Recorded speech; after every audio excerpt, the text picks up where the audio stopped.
to Arise with Grace, the podcast that celebrates and empowers the stories of strong, resilient women of faith who have moved from surviving to thriving and from pain to promise. I am your host, Phoenix Grace. I've been through both literal and figurative fires in my life. In the midst of my wilderness season, God told me, "You have walked through fire and survived. Now you will rise from the ashes and thrive." So I did. Now I have made it my mission to help empower women to be who they were created to be and live life in full bloom: physical, mental, emotional, and spiritual health. Hello, everyone. My guest today is Claudia Klann. Claudia Klann, abundant joy life coach, heart healing minister, author, artist. Claudia is passionate to help Christian women step into full, joyful intimacy with Jesus, to find abundant joy and live the victorious life as a joyful overcomer. Welcome, Claudia. I am so grateful to have you on the show. I'm overjoyed to have you on the show.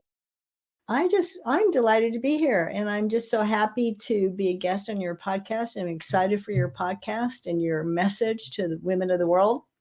So I'm ready. I'm happy to do it. Let's go. Awesome. So first of all, Claudia, tell me about your name. Claudia. Oh, Not a very yes. Well, common name, really, no, it's nowadays. not. Yeah. My dad's middle name was Claude. I mean, there's practical reasons. Like his middle name was Claude. There were Claudines and there were Claudios, and I don't, Italian heritage on my dad's side. And so it permeated some of Okay. the genealogy. And so I was named Claudia. Actually, there's a cute story about that. It just popped in my head. When my mother was pregnant, she saw an Okay. ad, like a billboard or an ad for a movie. Uh, it was like Claudia and David or something, probably some, B film or something. I don't know, but it said Claudia is coming. And she said, "That's it. That's her name."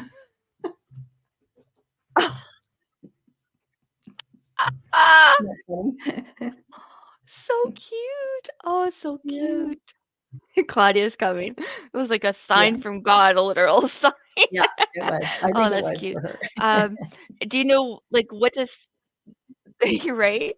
The Claudia, like, what does the name meaning? Have you looked into it? Well, some number of years ago, sitting in my prayer cottage with the Lord, and I looked up the meaning of the name, and I think it's Latin root, I think, and yes, there is a mention of Claudia in the New Testament, and she was probably amazing, but the root meant lame one, lame one. Lame, lame one, like crippled. Oh And I'm like, "Oh God, that's awful. I want a new name." And he said, I felt like clearly in my spirit, "No, actually, I like that name for you because then you're really dependent on me."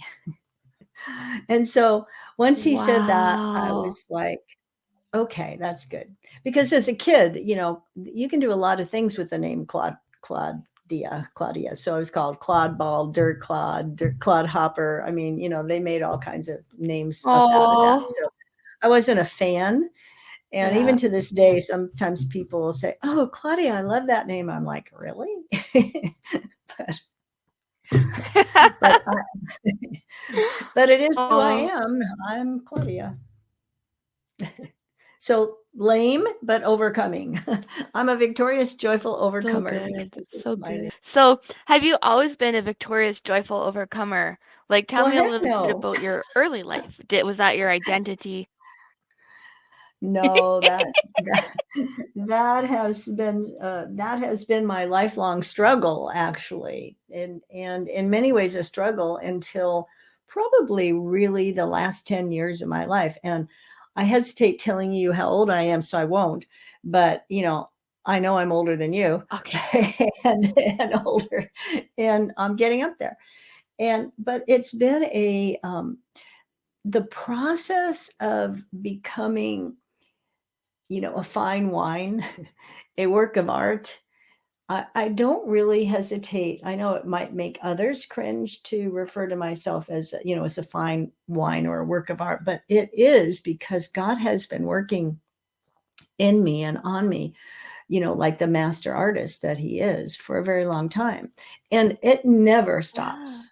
That will never stop. That, I pray that on my last moments before my last breath, that there's another chisel and another little, you know, just fine tuning perfection that he's performing on me as Yeah. his masterpiece. So, no, it was not my life story. It's Oh, my life journey. okay. So tell me, like, about your early life then. Like, were Well, you raised I was Christian? Were sort of an you only child. My brother, I had a brother, older brother, but there were 12 years, 12 and a half years apart between us. So it kind of grew up like an only child. Catholic schools, Catholic schools, my whole upbringing. Um, Mhm. my mother was a very controlling, domineering woman, and I'm not a wallflower. So let's just say we did battle pretty much No, my whole childhood. there's a pushback, a little bit of pushback? A little bit of pushback, definitely a little bit of pushback. Um, it was Yeah. probably a good thing. It kept me, the fear of her showing up somewhere when I was, 13, exploring and maybe doing something I ought not to be doing, and the fear of her walking in and catching me did keep me from from worser outcomes, I'm pretty sure. Right. Oh, so y so your mom was controlling, you said that sounds like some kids had been cruel to you about your name anyways. I don't know if there was Yeah, not any horribly, other but cruelties that you suffered. no.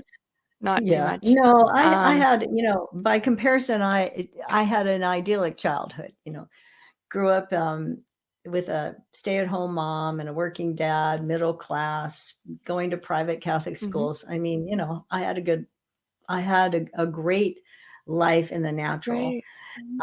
And I always grew up loving So in God. the external from the outside, right? You had the stay-at-home mom, you had, you know, Catholic upbringing, everything like that on the external. Internally, how did you feel? Yeah, I mean, I I didn't enjoy my childhood very much. It was not great. The kids next door, the family next door to us had 5 kids. So I was always over there playing with them. Or I was down the street Mhm. playing with the other family that had a couple of, 2 or 3 children. And I was, it wasn't, nobody wanted to come to my house. It wasn't fun at my house. So I was always having to go somewhere else. And, it, my childhood isn't so much my identity, or even impact other than um, discovering Mhm. who I am in the context of growing up with a dad who is a little bit too willing to surrender his fatherly duties to the domineering mother and wife to him too. So, Mhm. I Mhm. suffered from that, Mhm. but Okay. it's not that bad. I do not complain much about that. When you were at school, did you fit in? Did you feel accepted? Did you feel seen, heard? Because like what I know Well, about no. you is you're creative, you're artistic. Those things are not always honored in our world. Different is not always seen as good. Um, what are your thoughts on that? Well, here's a fun little fact for you. Uh, in school, I was not creative. As a matter of fact, I remember uh, probably some child magazine, maybe highlights. I don't know what magazine, right? I was looking through and there was this ad to try to, sell an art course to kids is what it was. But I didn't know that. If you can draw this dog, you could probably take this class. Maybe you've Right. seen it, I one remember of those things. those. Yeah. So I drew it and showed my mom, and she scoffed at it and said, "Are you kidding me? No way. And, you can't draw or whatever." And that was the end of that. So I went through school, other than, Wow. whatever normal crafts we did in class. I did not have any creative bent other than, playing with a Barbie, or when the Beatles showed up, putting on concerts, pretend concerts, like most kids will do. But in high school, there was no. I went to a very small, young Catholic all girls school at the time. It was just very, very young school. And now it's much bigger. But at the time, it was small. And I didn't take an art class or a drawing class, Yeah. but I was a photographer, self-trained as a photographer. So I became passionate about photography and was Okay. learning that and doing that and exploring that, and even took that in college, Mm. and was doing some of that, and even entered into some local photo things and won a couple of awards. But then when the advent of digital cameras showed up on the scene and they completely confounded me, I sort of gave up and never really returned back to photography. But in the journey, so this is now a tangent on my art journey. So all through my life, I was Mhm, exploring mhm. different ways to be creative, but I didn't know it. And I learned how to crochet, and I was making crocheted gifts. And then I was doing, remember all those plaster Paris things you could go buy some cheesy, vase or something, come home and paint it. And I would do those and give them for gifts. Oh, yeah. and Yep. and eventually I learned how to knit, and eventually I learned how to make soap. And I was gonna, and I was always sort of dreaming about ways to do that, but I didn't consider myself a creative. Duh. And I never took an Wow. art class or a painting class. So therefore, I wasn't a creative because I didn't create in the conventional ways. And in high school, my mother took You up put it in a painting. box. I put it in a box, totally. And my mother took up painting, and Yeah. she was pretty good at it too. And she took lots of lessons and all of that. So, I mean, I can't paint like that. So I'm not creative. And it wasn't until we moved to Northern California, Redding, California, Mhm. that all of that came out. So I don't know if you want me to tell you that story now, or or save it for the backstory, the back end. Um, okay, let's see. So, okay, let's pause that for a moment. We'll get to it. Okay. Absolutely. I want to hear that story. So, okay. So you were what I hear is you thought that to be creative was a certain way, like I said, the box, and you had, I guess, this desire for creativity, but you didn't. Um, it came out in more, you said, socially acceptable, maybe I acceptable for didn't women consider ways, anything even. I I'm not sure if did. that played into it. Yeah. Yeah. I didn't consider anything I did creative. I didn't call myself a creative. As a matter of fact, I used to call myself the most Okay. non-creative person I know. Wow. Yeah, let that Oh, sink that in. blows me away. Yeah. Okay, so okay, I changed my mind. Let's go into your how you discovered your Okay. creativity. Let's All go with right. that energy. Let's go with that flow. So, um, so I truly did call myself uncreative, non-creative, but all along I was doing all these things, right? And I was making, fast forward to maybe the late 90s. I was making mid 90s, late 90s. I was making soaps and putting pretty things in it and making them smell great and giving them as gifts. And then my sister-in-law and I decided to open a clothing store together. And that's where I just actually pause on that. I'm going to even tell you another story. So you don't know any of this. But Okay, I I was, so don't. No, I'm you know, excited to hear it. I was in high-tech sales, and I was selling big computer systems in the Silicon Valley and software and all of that. So I was in sales doing that. And then eventually I left that and I joined up with a couple of guys to sort of launch a little, garage startup software company. And I was handling sales and marketing. Well, guess what? Where I spent all my time was marketing. And it wasn't the marketing, it was designing the packaging. And I hired a package designer, graphic designer and all that, and we worked on it together and we created this wild, colorful, still to this day I use bold colors, although you don't know it from these, but I paint with a lot of color.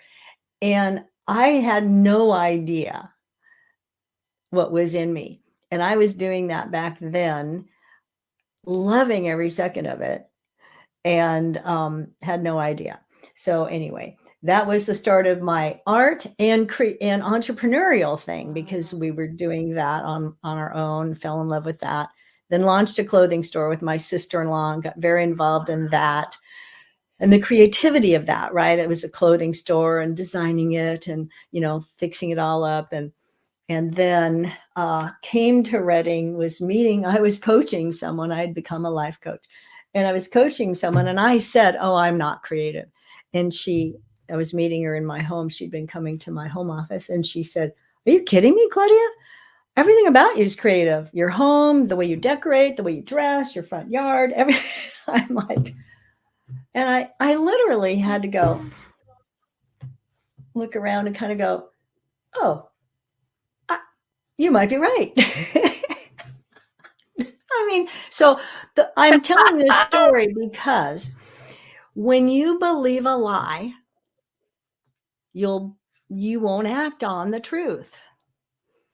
I was believing a lie that I was not creative, Mm-hmm. when all along my life was full of creativity.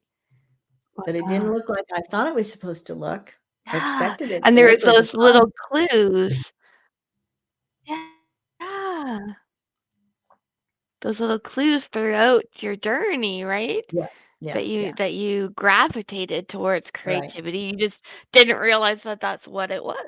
Everyone is a creative because we're made in God's So image. good. We just create in different ways.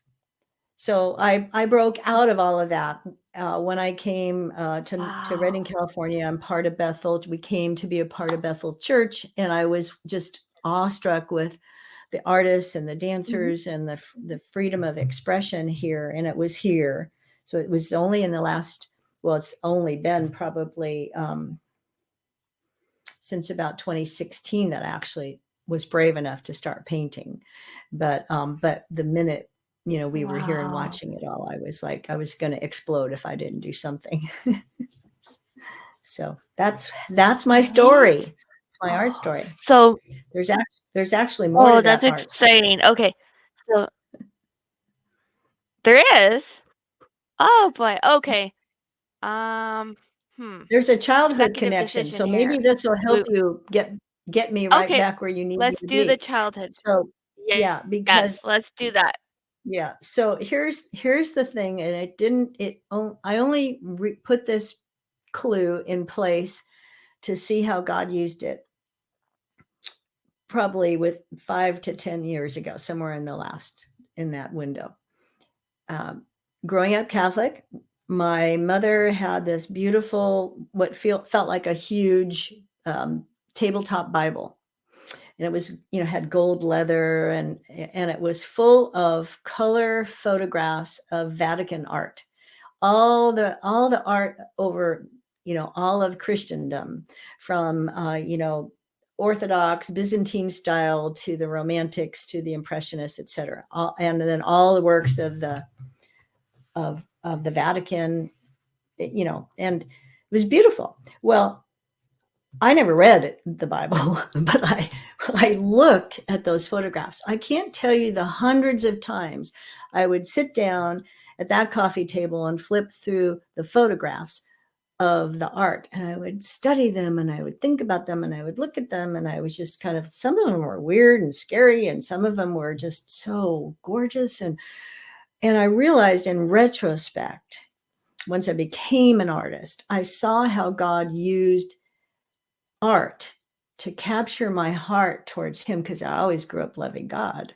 He taught me the gospels. He taught me who he Oh. is through the art that I would just be enamored with. And then to see how he's connected it full circle to this time in my life where I'm using art and creativity to bring people into intimacy with Jesus. Mm. Oh, so good. I love that. I always feel that there's clues along our life, along our journey, that point to the direction where we're going to go, whether we realize it at the time or not, right? And to reflect on that as an adult, where you are in your journey now, to be able to see that the connection between the art and the creativity and the love of God brought together in that memory of such a sweet memory that Yeah. it woo, Yeah. It was so fun that's to beautiful. realize that. Beautiful. And, it makes me think when we chatted before we started recording, you asked what my favorite scripture was. Mhm. And I think this is a great place to Yeah. connect it, because Romans 8:28, which I'll read in the New King James translation, says, "And we know that all things work together for good to those who love God, to those who are called according to his promises." And it's simple, right? And many of us in Christianity relate to that verse, because it just makes us feel like, yeah, if he can make something beautiful out of our messy life, he's a good God. And then, Mm. but there's that aspect of Wow. it. Like I used to say, oh man, I'm a testimony of that, where I was, where I've come from, what I went through to get here. I'm a testimony of that. Yeah. But then when I tell that art story, so here's a brand new revelation. That's an example of that he causes all things to work out for good to those who love God and are called according to his Yeah. purposes. So if I was called to be a creative and an artist and inspired by art for the love of Jesus when I was a little girl, probably, first communion age, what is that, Mhm. 6 or 7 or something, till Wow. now. Yeah, I don't know. Yeah, I don't remember. There's the connection. Mhm. Wow, so good. So you talked about from okay, so this is where we're gonna go back a little bit. And I Yeah. hesitate, um, I don't wanna go into the pain when we've had so much joy, but it's through going I have found in my life anyways, going through the pain, coming out the other side, it's even more joy, right? Right. Um, Right. so Absolutely. you said from where you come from, right? So you mentioned to me that there's a few things like so we talked about your childhood.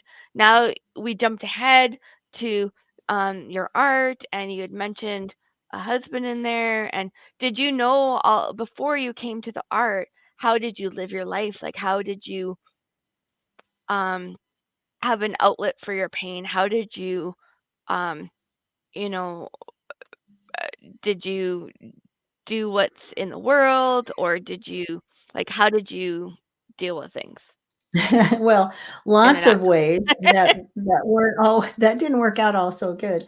But I left home. I married the first guy who was interested in me because it was a way of escape from my house. Now, my mother wasn't bad. Like I wasn't beaten, abused, none of that kind of stuff.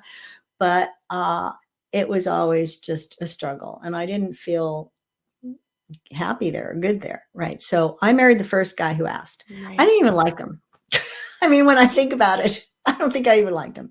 Yep. Um, and we stayed married, fairly briefly, 5 years or something. And then so divorced. Somewhere in Yeah, I think it Yeah. was after that, I ended up getting pregnant out of wedlock, had an abortion. Oh man, that was bad. And then as it turns out, that was my only pregnancy. So that is a terrible loss to Mm. my life, and regret, Ah, that yeah. I live with. I don't live with regret, so I don't mean to say that, but that's there's a real pain Mhm. that, like, something you can't really change. You can't undo that, right? Um, and No. then I got married again. Totally wrong guy. Horrible. That was abusive. I won't go through those details. Mhm. And then, No. and No. then, yeah, and then, met and married my current husband. But he's 10 years older, 9.5 to be exact. And he had 3 daughters. And I knew going in that I wasn't going to have any of my own children, and, you know, chose chose the love of him for that. But it Right. still remains, a hole and an empty spot in my life that I will always hold. I know I'm totally forgiven, and Mhm. there's no condemnation or judgment Absolutely. there, but there's still a hole. So to me, there's always consequences to our actions that sometimes we have to live with. Mhm. And so then what do you do with that? So, many of us in the church, we bury our shame. And when you bury your shame, you're hurting yourself, and you're hurting your heart and your wholeness and your recovery, and the traumas won't get healed. I ended up working for a solid year before we moved away at a crisis pregnancy center. And that was very redemptive Oh, for me wow. to be able to talk about it at a young age. So I was still, so I probably was somewhere in my 20s, early 20s or something when I had the abortion. And then I think I was probably in my early 30s volunteering at that crisis pregnancy center. And so uh, having that opportunity to say, I've been where you are. I made this choice. I didn't like it, kind of regretted it. Not a good thing if you can Yeah. help it. And here's a way out. And that, in a way, that probably was the Yeah. beginning of the mentoring that God was preparing me to do. I'd forgotten about that. And anyway, so Yeah. what I chose to do after that, though, was to feel accepted. In school, I was sort of, I don't know. I was never the popular kid. I wasn't the bottom rung. I was sort of like in that lower third group of kids that just sort of are there. You might have a friend or two, but you're not too popular. You're teased, you're mocked, you're whatever. And so I never felt like I fit in. And even marrying into a family with stepdaughters, you don't feel like you fit in or accepted. So what I did then was to compensate, was Mhm. to try to make myself more acceptable by being phenomenal at something. Little did I know. So here's an example. When one of my stepdaughters said, "Well, Claudia, you only know how to cook 3 things or something," early on, I went, "Oh, I better go learn how to cook." So I took 50 cooking classes from a local chef, and I learned how to cook. And I became a gourmet Gourmet cook, and then, cook? because I'm striving to be acceptable, I'm like, I'm going to do this really, really well. Well, here's the way it backfires. Everybody loved to eat at my house, but nobody would invite me to their house because they didn't feel like they were acceptable to me. Oh. Isn't that awful? Oh. So, so then friends and Yeah. girlfriends and people I'd met, they'd be like, "Oh, yeah, no, once we had them to our house, forget it." They were never going to invite me. And it turned out to not help. Oh. So anyway, So, that's it that's a sounds quick like example. what I hear is a lot of striving, striving, Yeah. striving. um, maybe seeking perfection, um, feeling maybe still not you're Perfection good is enough. feeling not good enough and not accepted or not belonging is was probably the biggest weight I carried. And we have a human need to belong. It's God's design in us to belong to family, the family of God, to belong to Him. And when you don't feel like you belong in your earthly surroundings, and if you don't know how much you're loved and how greatly you're adored and belong to God, then you can really flounder and feel lost. Mm. So, although I knew God, of course, I knew God. I love God. I mean, I did from a young age, right? And once I got born again in my mid 20s, I sought hard after God. I became a really good girl. I became a really good church girl. I memorized scriptures. I still have my index box of cards where I was memorizing scriptures and filing them and categorizing them and practice, practice, practice. Of course, I forgot them all by now, but they're in there, but they don't come to memory. Um, They're in and I your became, heart, they're in my heart. written on your heart. And I became very active in church, and I went to every Bible study. I went to every women's group and every retreat and all that stuff. And I loved it. And then when I got really introduced to the Holy Spirit and filled with the Holy Spirit and started hanging out with other people who who also loved God and knew the word, but they also had the Spirit of God. And I'm like, oh, something's missing here. What's up with that? And I spent probably 10 years more of striving to hear God and see God and to have, encounters with God and to know Him and to be intimate with Him and to do what I was hearing and learning about from other people. And I found it really hard. And I didn't know how to do it. And I never had a mentor along the way. And so even when I was ministering in a healing rooms group, and they were all, spirit filled, fun loving, seeing, hearing all kinds of good stuff. I'm like, how do you know that? What's it sound like? What's it look like?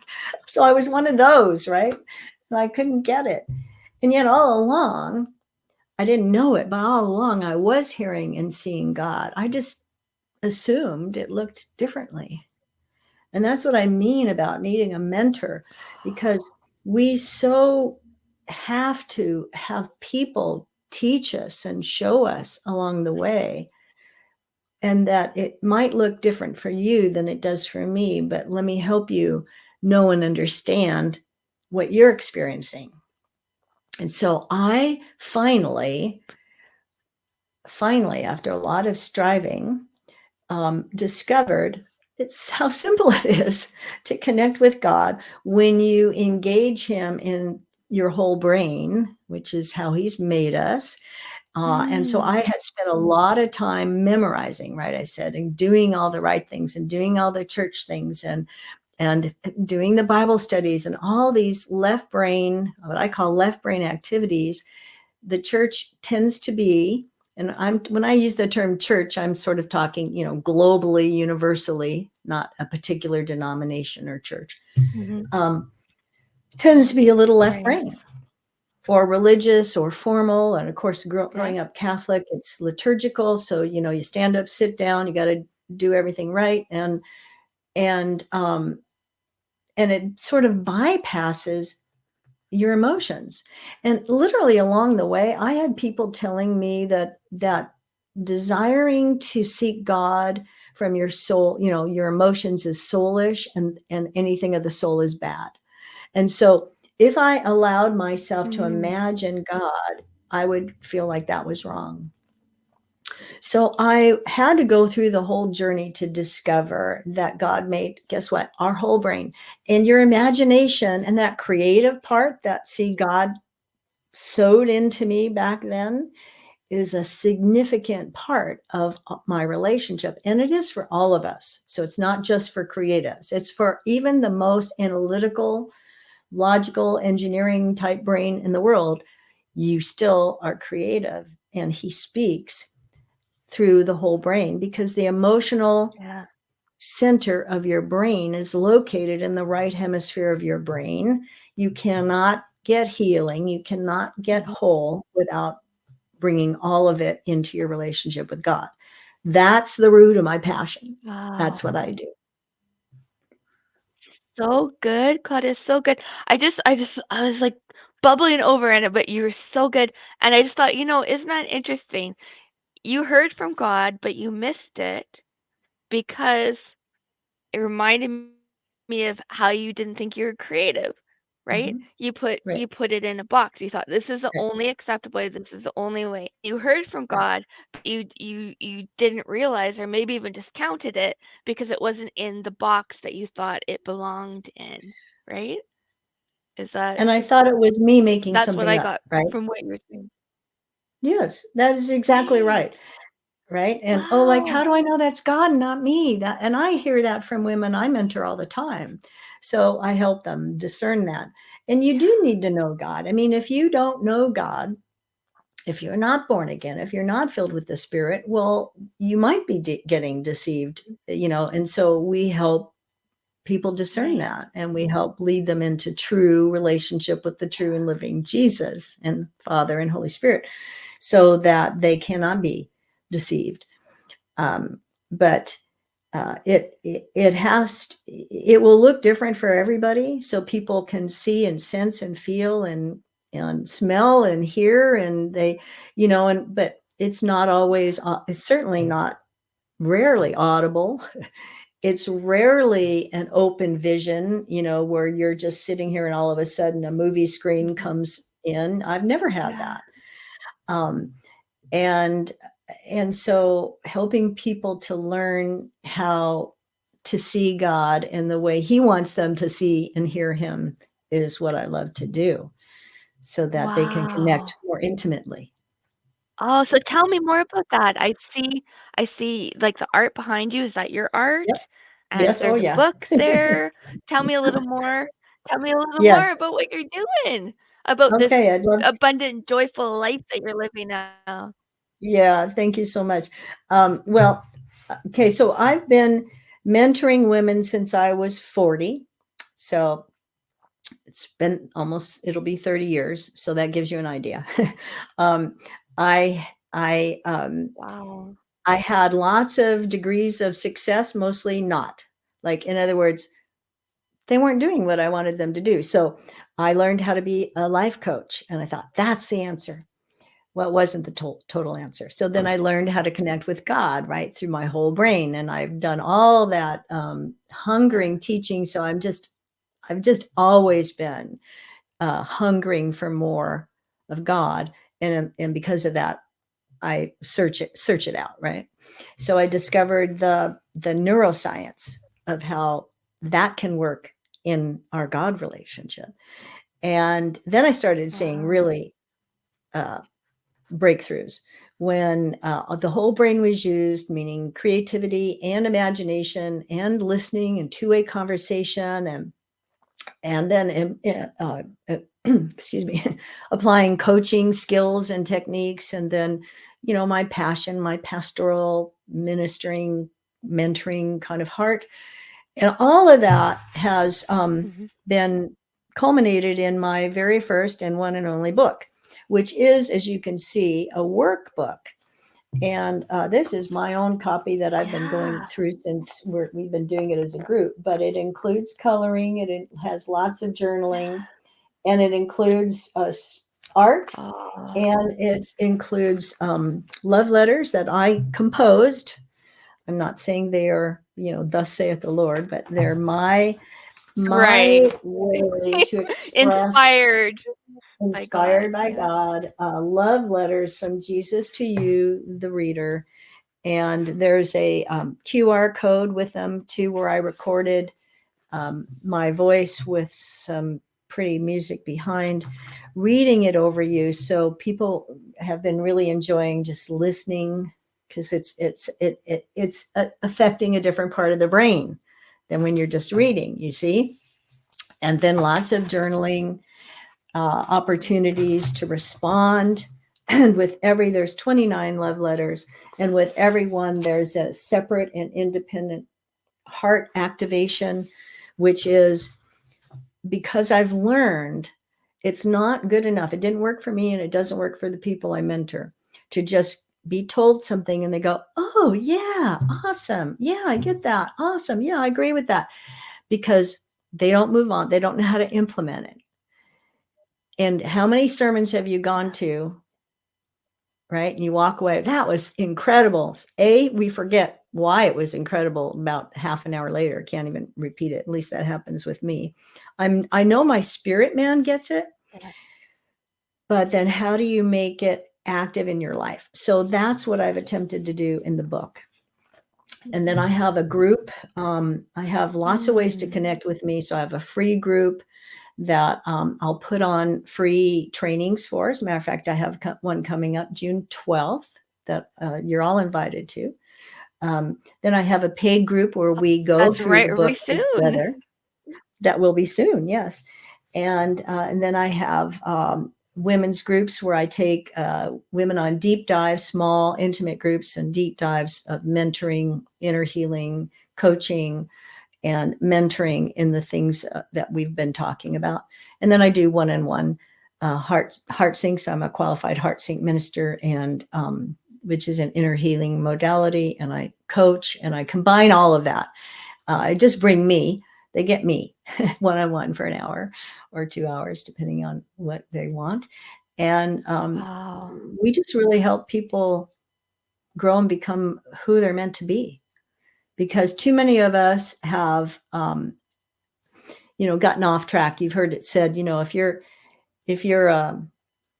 trying to follow a map, like, to the point, trying to find the buried treasure, so to speak, and you just veer off 1 degree, depending on how far away that is, you could end up on the other side of the globe and be that far away from your target. Right?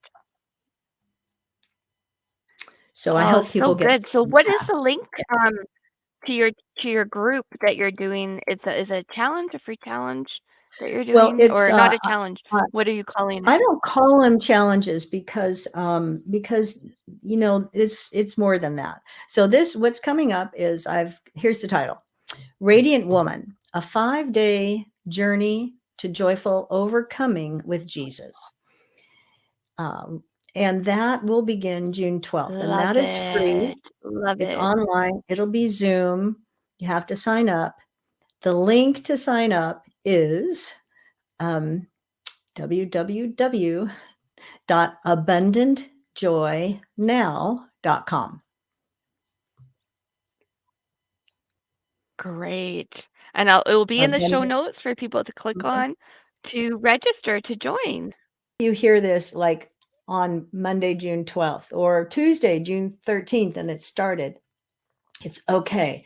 Click the link, register, jump on in. There's some replays available. You won't want to miss any of the days, but every day is going to be jam-packed with really good stuff to help you on your journey to joyful intimacy with Jesus, So which will lead good. you to your victorious overcoming life, because that's what we're called to be, overcomers.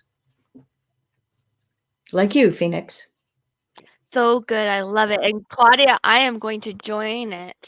I'm going to take part in it. I have your book. I was actually part of the pre-release team, the reader, I don't know what you call it, beta reader, whatever, Yeah, and it's an yeah, amazing, and I need the incentive, the motivation to get in there and actually do all the exercises. that's Um, it. And I read it's it very from an true. analytical, you know. We come together, we actually do the exercise as a group. So you don't have that burden of homework, but yet you have some accountability and a chance to share and express and learn. So We good. learn from one another. You see, our Wow. healing needs to be in community, and that's one of the things that's important to me to teach and share. Yeah. So good. Well, thank you so much, Claudia. I've enjoyed our conversation.